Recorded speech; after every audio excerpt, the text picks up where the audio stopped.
ದಾನ ಕೊಟ್ಟವನಿಗೆ ಪ್ರಚಾರ ಬೇಕಾ? ದಾನ ಧರ್ಮ ಮಾಡಿದ್ದಕ್ಕೆ ಇಲ್ಲೇ ಪ್ರಚಾರ ತಗೊಂಡ್ಬಿಟ್ರೆ ಅದರ ಫಲ ನಮಗೆ ಸಿಕ್ಕುವುದಿಲ್ಲ. ನಾವು ದಾನ ಧರ್ಮ ಮಾಡುವಂಥದ್ದು ಅದು ನಮಗೆ ಗುಪ್ತವಾಗಿ ನಮ್ಮ ಪುಣ್ಯಕ್ಕೆ ಜಮಾ ಆಗಲಿ ಅಂಥೇಳಿ. ನಾವೇನೊಂದು ಪಾಪ ಅಂತಕ್ಕಂಥದ್ದು ಒಂದು ಪುಣ್ಯ ಅಂತಕ್ಕಂಥದ್ದು 2 ಗಂಟು ಇರ್ತದಲ್ಲ, ಆ 2 ಗಂಟಲ್ಲಿ ಆ ಪುಣ್ಯ ಅನ್ನುವಂತಹ ಆ ಅಕೌಂಟ್ಗೆ ಜಮಾ ಆಗಲಿ ಅಂತ ಹೇಳಿಬಿಟ್ಟು ನಾವು ದಾನ ಧರ್ಮ ಮಾಡ್ತೀವಿ. ನಾವು ದಾನ ಧರ್ಮ ಮಾಡಿದ್ದನ್ನು ಅಲ್ಲೇ ಆ ಸ್ಪಾಟಲ್ಲಿ ಪ್ರಚಾರ ತೊಗೊಂಡ್ಬಿಟ್ರೆ ಅದರ ಫಲ ನಮಗೆ ಸಿಕ್ಕೋದಿಲ್ಲ. ನಾವು 2 ಥರದ ದಾನ ಧರ್ಮವನ್ನು ನಾವು ನೋಡ್ತೇವೆ. ಒಂದು ಪ್ರಚಾರಕ್ಕೋಸ್ಕರ ಮಾಡುವಂತಹ ದಾನ, ಇನ್ನೊಂದು ಗುಪ್ತ ದಾನ. ಈ ಪ್ರಚಾರಕ್ಕೋಸ್ಕರ ಮಾಡುವಂತಹ ದಾನದಿಂದ ಯಾರಿಗೂ ಕೂಡ ಯಾವತ್ತೂ ಕೂಡ ಫಲ ಸೇರೋದಿಲ್ಲ.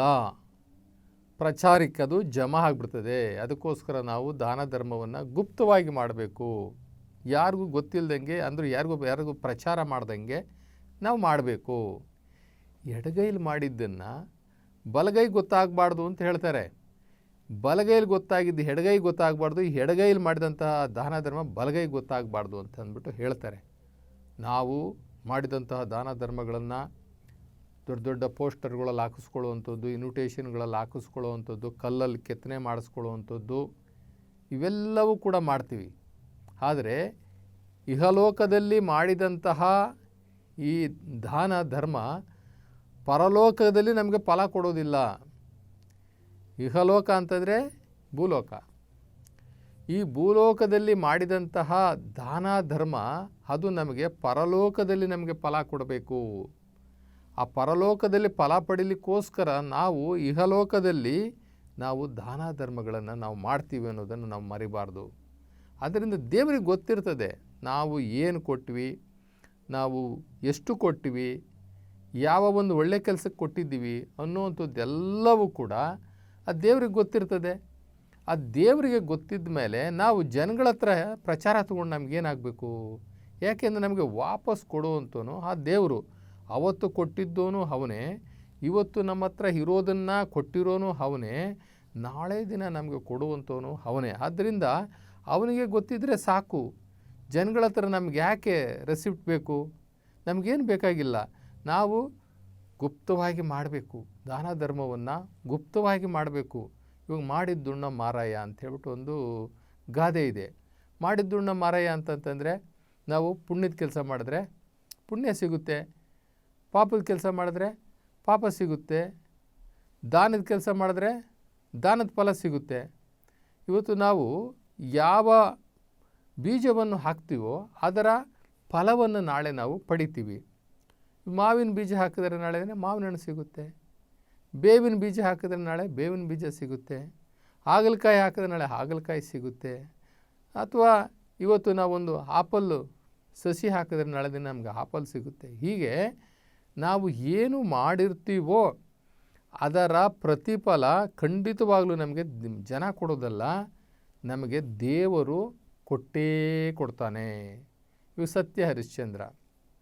ಸತ್ಯ ಹರಿಶ್ಚಂದ್ರ ಸತ್ಯವನ್ನು ಉಳಿಸ್ಕೊಳ್ಳಿಕ್ಕೆ ಎಲ್ಲವನ್ನೂ ದಾನ ಧರ್ಮ ಮಾಡ್ತಾನೆ. ಎಲ್ಲವನ್ನೂ ದಾನ ಧರ್ಮ ಮಾಡಿ ತನ್ನ ರಾಜ್ಯವನ್ನು ಸಹ ಅವನು ಕಳ್ಕೊಳ್ತಾನೆ. ಆದರೆ ಕೊನೆಗೆ ಎಲ್ಲವನ್ನು ಕೂಡ ಸತ್ಯವನ್ನು ಉಳಿಸಿಕೊಂಡು ರಾಜ್ಯದಲ್ಲಿ ಏನೇನು ಅವನು ಕೊಟ್ಟಿದ್ನೋ ರಾಜ್ಯ ಸಮೇತ ಎಲ್ಲವೂ ಕೂಡ ವಾಪಸ್ ಬರ್ತದೆ. ಇನ್ನು ದಾನಶೂರ ಕರ್ಣ ನೋಡಿ, ದಾನಶೂರ ಅಂತ ಕರೀತಾರೆ. ದಾನಶೂರ ಕರ್ಣ ಅವನು ದಾನ ಧರ್ಮ ಮಾಡೋದರಲ್ಲಿ ಮಹಾಭಾರತದಲ್ಲಿ ಮೊದಲಿಗನಂತೆ. ದಾನ ಧರ್ಮ ಮಾಡೋದ್ರಲ್ಲಿ ಯಾರು ಏನು ಕೇಳಿದ್ರು ಕೂಡ ಕೊಟ್ಬಿಡ್ತಾ ಇದ್ದಂತೆ. ಅದಕ್ಕೋಸ್ಕರ ದಾನಶೂರ ಕರ್ಣ ಅಂತ ಹೇಳ್ಬಿಟ್ಟು ಕರೆದ್ರು. ತನ್ನ ಎದೆ ಮೇಲಿರ್ತಕ್ಕಂಥ ಕವಚ, ರಕ್ಷಾ ಕವಚ ಕೊಟ್ಟನಂತೆ, ಕುಂಡಲಿಯನ್ನು ಕೊಟ್ಟನಂತೆ, ಕಿವಿಲಿ ಹಾಕ್ಕೊಳ್ಳುವಂಥದ್ದನ್ನು ಕರ್ಣಕುಂಡಲ ಅಂತ ಹೇಳಿಬಿಟ್ಟು. ಹೀಗೆ ಅವನು ಯಾರು ಬಂದು ಏನು ಕೇಳಿದ್ರೂ ಕೂಡ ಕೊಟ್ಟುಬಿಡ್ತಾ ಇದ್ದಂತೆ. ಅವನ ಹೆಸರು ಇವತ್ತು ಕಲಿಯುಗದಲ್ಲಿ ಆ ಆ ದ್ವಾಪರ ಯುಗದಿಂದ ಹಿಡ್ಕೊಂಡು ಇಲ್ಲಿವರೆಗೂ ಕೂಡ ಇವತ್ತು ಇದೆ. ಇನ್ನು ಬಲಿಚಕ್ರವರ್ತಿನೂ ಹಾಗೆ, ಅದು ದೊಡ್ಡ ಚಕ್ರವರ್ತಿ. ದಾನ ಧರ್ಮ ಮಾಡೋದರಲ್ಲಿ ಬಲಿಚಕ್ರವರ್ತಿಯಂತಹ ರಾಜನೇ ಇಲ್ಲ ಅಂತ ಹೇಳ್ತಾರೆ. ಹಾಗೆ ನಾವು ದಾನ ಧರ್ಮವನ್ನು ನಾವು ಮಾಡಿ ಈ ಭೂಲೋಕದಲ್ಲಿ ನಾವು ಏನು ಮಾಡಿದ್ದೀವೋ ಅನ್ನುವಂಥದ್ದನ್ನು ಸಮಾಜ ಗುರುತಿಸುತ್ತೆ, ದೇವರು ಗುರುತಿಸ್ತಾನೆ. ಅದರಿಂದ ನಾವು ಅದರ ಪ್ರತಿಫಲವನ್ನು ನಾವು ಪಡ್ಕೋಬಾರ್ದು. ಆಮೇಲೆ ಯಾರೋ ನಮಗೆ ಪ್ರತಿಫಲವನ್ನು ಕೊಡ್ತಾರೆ ಅಂಥೇಳಿ ಪ್ರತಿಫಲವನ್ನು ಬಯಸಿ ದಾನ ಧರ್ಮವನ್ನು ಮಾಡಬಾರ್ದು. ಪ್ರತಿಫಲವನ್ನು ಬಯಸಿ ದಾನ ಧರ್ಮ ಮಾಡಿದ್ರೆ ಅದು ಹೋಯಿತು, ಅದರ ಫಲ ನಮಗೆ ಸಿಕ್ಕೋದಿಲ್ಲ. ಅದಕ್ಕೆ ಶರಣರು ಹೇಳ್ತಾರೆ, ಮಾಡಿ ಮಾಡಿ ಕೆಟ್ಟರೂ ಒಳ್ಳೆಯ ಮನವಿಲ್ಲದೆ, ನೀಡಿ ನೀಡಿ ಕೆಟ್ಟರೂ ಒಳ್ಳೆಯ ಗುಣವಿಲ್ಲದೆ, ಮಾಡುವ ನೀಡುವ ನಿಜ ಗುಣವಿದ್ದರೆ ಕೂಡಿಕೊಂಬ ನಮ್ಮ ಶಿವ ಕೂಡಲ ಸಂಗಮ ದೇವ ಅಂತ ಹೇಳ್ತಾರೆ. ಮನಸ್ಸು ಪೂರ್ವಕವಾಗಿ ಆತ್ಮ ಸಂತೋಷದಿಂದ ನಾವು ಯಾರಿಗಾರ ಕೊಟ್ಟರೆ ಅದು ಮಾತ್ರ ಫಲ ಕೊಡುತ್ತೆ. ಬೈಕೊಂಡು ಒಲ್ಲದ ಮನಸ್ಸಲ್ಲಿ ಅರೆಬರೆ ಮನಸ್ಸಿನಲ್ಲಿ ಕೊಡಬೇಕೋ ಬೇಡವೋ ಅಂತ ಅಂದ್ಕೊಂಡು ಅದರಲ್ಲಿ ಯಾವುದೋ ಒಂದು ಕನಿಷ್ಠವಾದದ್ದನ್ನು ಎತ್ತಿ ದಾನ ಧರ್ಮ ಮಾಡಿದ್ರೆ ಅದರಿಂದ ಫಲ ಸಿಕ್ಕೋದಿಲ್ಲ. ಒಳ್ಳೆ ಮನಸ್ಸು, ಒಳ್ಳೆಯ ಗುಣ, ಕೊಡುವಂಥ ಸದ್ಗುಣ ಇರಬೇಕು. ಆ ಕೊಡುವಂತಹ ಮನಸ್ಸಿನ ಜೊತೆಗೆ ಸದ್ಗುಣನೂ ಬೇಕು. ಭಕ್ತಿ ತುಂಬಿ ಕೊಡಬೇಕು. ಭಕ್ತಿ ತುಂಬಿ, ಭಾವ ತುಂಬಿ, ಶ್ರದ್ಧಾಭಕ್ತಿಯಿಂದ ದಾನ ಧರ್ಮ ಮಾಡುವಾಗ ಶ್ರದ್ಧಾಭಕ್ತಿಯಿಂದ ಕೊಡಬೇಕು. ಅದು ಕೊಡ್ತಾ ಇದ್ದೀವಿ ಅಂತ ಬೇಸರವಾಗಿ ಕೊಡಬಾರ್ದು, ಅಥವಾ ಕೊಡ್ತಾ ಇದ್ದೀವಿ ಅನ್ನುವಂತಹ ಅಹಂಕಾರದಲ್ಲೂ ಕೂಡ ಕೊಡಬಾರ್ದು. ಅಥವಾ ಅದರ ಫಲ ನಿರೀಕ್ಷೆ ಮಾಡಿ ನಮ್ಗೆ ಅದರಿಂದ ಏನೋ ಒಂದು ಹೆಸರು ಬರ್ತದೆ, ಕೀರ್ತಿ ಬರ್ತದೆ, ಶ್ರೇಯಸ್ಸು ಬರ್ತದೆ, ಅಥವಾ ನಾವು ದೊಡ್ಡ ದೊಡ್ಡ ನಾಮಫಲಕಗಳಲ್ಲಿ ನಮ್ಮ ಹೆಸರಾಗ್ತಾರೆ ಅಂತ ಅಂದ್ಕೊಂಡು ಸಹ ನಾವು ಕೊಡಬಾರ್ದು. ಕೊಟ್ಟರೆ ಅದರ ಫಲವನ್ನು ನಾವು ಕಳ್ಕೊಳ್ತೀವಿ. ಮಾಡಿದೆನೆಂಬುದು ಮನದಲ್ಲಿ ಹೊಳೆದರೆ ಏಡಿಸಿ ಕಾಡಿತ್ತು ಶಿವನ ಡಂಗುರ. ಮಾಡಿದೆನೆನ್ನದಿರ ಲಿಂಗಕ್ಕೆ, ಮಾಡಿದೆನೆನ್ನದಿರ ಜಂಗಮಕ್ಕೆ, ಮಾಡಿದೆ ನೀಡಿದೆ ಎಂಬುದು ಮನದಲ್ಲಿ ಇಲ್ಲದಿದ್ದರೆ ಬೇಡಿದ್ದ ನೀವ ನಮ್ಮ ಶಿವ ಕೂಡಲ ಸಂಗಮ ದೇವ ಅಂತ ಹೇಳ್ತಾರೆ ಬಸವಣ್ಣನವರು. ಅಂದರೆ ನಾನು ಮಾಡಿದೆ ಅಂತಕ್ಕಂಥದ್ದನ್ನು ಏನಾದರೂ ಮನಸ್ಸಿನಲ್ಲಿ ತಿಳ್ಕೊಳ್ತಾ ಇದ್ದರೆ, ಮೇಲಿಂದ ಮೇಲೆ ತಿಳ್ಕೊಳ್ತಾ ಇದ್ದರೆ, ನಾನು ಅವ್ರಿಗೆ ಅಷ್ಟು ಕೊಟ್ಟೆ, ನಾನು ಇವ್ರಿಗೆ ಇಷ್ಟು ಕೊಟ್ಟೆ, ದಾನ ಕೊಟ್ಟೆ, ಧರ್ಮ ಕೊಟ್ಟೆ, ಅಲ್ಲೇನೋ ಒಂದು ಕೆಲಸ ನಡೀತಾ ಇತ್ತು ಅದಕ್ಕೆ ಕೊಟ್ಟೆ, ಇಲ್ಲಿ ಹಾಸ್ಪಿಟ್ಲ್ ಕಟ್ತಾಯಿದ್ರು ಇದಕ್ಕೆ ಕೊಟ್ಟೆ, ಅಲ್ಲಿ ಗೌರ್ಮೆಂಟ್ ಸ್ಕೂಲ್ ಕಟ್ತಾಯಿದ್ರು ಅದಕ್ಕೆ ಕೊಟ್ಟೆ, ಅಲ್ಲೇನೋ ಒಂದು ದಾಸೋಹ ಮಾಡ್ತಾಯಿದ್ರು ಅದಕ್ಕೆ ಕೊಟ್ಟೆ ಕೊಟ್ಟೆ ಕೊಟ್ಟೆ ಕೊಟ್ಟೆ ಕೊಟ್ಟೆ ಅಂತ ಇದ್ದರೆ ಅದರ ಫಲವನ್ನು ಕಳ್ಕೊತಾ ಹೋಗ್ತಾನೆ. ಅದಕ್ಕೆ ಶರಣರೇ ನಮ್ಮ ಬಸವಣ್ಣವ್ರು ಹೇಳ್ತಾರೆ, ಮಾಡಿದೆನೆಂಬುದು ಮನದಲ್ಲಿ ಒಳೆದರೆ ಏಡಿಸಿ ಕಾಡಿತ್ತು ಶಿವನ ಡಂಗುರ. ನೀನು ಹೋಯಿತು, ನೀನು ಅದರ ಫಲವನ್ನು ಕಳ್ಕೊಂಡೆ. ಅದಕ್ಕೋಸ್ಕರ ಮಾಡಿದೆನೆನ್ನದಿರ ಆ ಶಿವನ ಕಾರ್ಯಕ್ಕೆ, ಮಾಡಿದೆನೆನ್ನದಿರ ಆ ಲಿಂಗದ ಕಾರ್ಯಕ್ಕೆ, ಮಾಡಿದೆನೆನ್ನದಿರ ಈ ಸಮಾಜದ ಕಾರ್ಯಕ್ಕೆ, ಅಂದರೆ ಜಂಗಮದ ಕಾರ್ಯಕ್ಕೆ, ಮಾಡಿದೆ ನೀಡಿದೆ ಎಂಬುದು ನಿನ್ನ ಮನಸ್ಸಿನಲ್ಲಿ ಇಲ್ಲದಿದ್ದರೆ, ನಿನ್ನ ಮನಸ್ಸಿನಲ್ಲೇ ಇರಬಾರ್ದಂತೆ. ಮಾಡಿದೆ ನೀಡಿದೆ ಅಂತಕ್ಕಂಥದ್ದು ನಿನ್ನ ಮನಸ್ಸಿನಲ್ಲೇ ಇಲ್ಲದಿದ್ದರೆ ಬೇಡಿದ್ದ ನೀವ ನಮ್ಮ ಶಿವ ಕೂಡಲ ಸಂಗಮ ದೇವ ಅಂತಾರೆ ಬಸವಣ್ಣನವರು.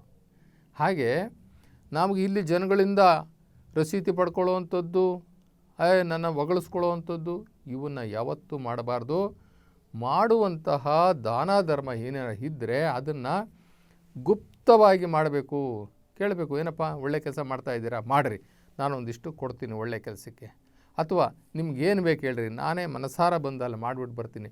ಆದರೆ ನಾನು ಮಾಡಿದ್ದು ಅಲ್ಲಿಗೆ ಬಿಟ್ಟುಬಿಡಬೇಕು, ನಾ ಯಾರ ಹತ್ರನೂ ಹೇಳಬಾರ್ದು, ನಾನು ಇಷ್ಟು ಕೊಟ್ಟೆ, ನಾನು ಅಷ್ಟು ಕೊಟ್ಟೆ ಅಂತ ಹೇಳಿ ನಾನು ಬಂದಾಗ ಅಲ್ಲಿ ಮೈಕಲ್ಲಿ ಪ್ರಚಾರ ಮಾಡೋದು, ಅಲ್ಲಿ ಕಲ್ಲಲ್ಲಿ ಹಾಕ್ಸುವಂಥದ್ದು, ಪತ್ರಿಕೆಯಲ್ಲಿ ಹಾಕ್ಸುವಂಥದ್ದು ಮಾಡಬೇಡ್ರಿ ಎಂದು. ಇನ್ನು ಕೆಲವರು ಇದ್ದಾರೆ ಜಗಳನೇ ಮಾಡಿಬಿಡ್ತಾರೆ. ಏನ್ರಿ ನಿಮಗೆ ಬೇಕಾದಾಗ ಬಂದು ನಮ್ಮನ್ನು ದುಡ್ಡು ಕೇಳಿದ್ರಿ, ನಾವು ಕೊಟ್ವಿ, ನಮಗೂ ಅಂತ ಕಡಿಮೆ ಕೊಟ್ಟಿರೋರು ನಾನು ಮೇಲೆ ಹಾಕಿದ್ದೀರಾ, ನಮ್ಮ ಹೆಸರನ್ನ ಕೆಳಗಡೆ ಹಾಕಿದ್ದೀರಾ ಅಂತ ಗಲಾಟೆ ಮಾಡ್ತಾರೆ. ಯಾಕೆಂದರೆ ಅವ್ರಿಗೆ ಪಾಪ ಗೊತ್ತಿಲ್ಲ, ಈ ದಾನ ಧರ್ಮದ ಅರ್ಥನೇ ಗೊತ್ತಿಲ್ಲ. ಆದ್ದರಿಂದ ನಮ್ಮ ಶರಣರು ಬಹಳ ಸೂಕ್ಷ್ಮವಾಗಿ ಹೇಳ್ತಾರೆ, ದಾನ ಧರ್ಮ ಅಂತಕ್ಕಂಥದ್ದು ಇದೆಯಲ್ಲ, ಅದು ನಾವು ತೊಗೊಂಡೋಗುವಂಥ ಪ್ಯಾಕೇಜ್, ಅದು ನಾವು ತೊಗೊಂಡೋಗುವಂಥ ಗಂಟು, ಅದು ನಮ್ಮ ಅಕೌಂಟ್ಗೆ ಅಂತಂದರೆ ನಾವು ಆ ದೇವನ ಹತ್ರ ಶಿವನ ಹತ್ರ ಹೋಗೋದಕ್ಕೆ ಒಂದು ಗಂಟು ಬೇಕಲ್ಲ. ನೀನೇನು ಹೊತ್ಕೊಂಡು ಹೋಗ್ತೀಯ ಸಾಯಿವಾಗ ಅಂತಾರಲ್ಲ, ನಾವು ಮಾಡಿದಂಥ ಪುಣ್ಯನೇ ನಾವು ತೊಗೊಂಡು ಹೋಗುವಂಥದ್ದು. ಆ ಪುಣ್ಯದ ಅಕೌಂಟ್ಗೆ ನಾವು ಮಾಡುವಂಥ ಪ್ರತಿಯೊಂದು ದಾನ ಧರ್ಮನೂ ಸೇರೋದ್ರಿಂದ ನಾವು ಯಾವತ್ತೂ ಕೂಡ ಪ್ರಚಾರವನ್ನು ಬಯಸಿ ದಾನ ಧರ್ಮಗಳನ್ನು ಮಾಡಬಾರ್ದು.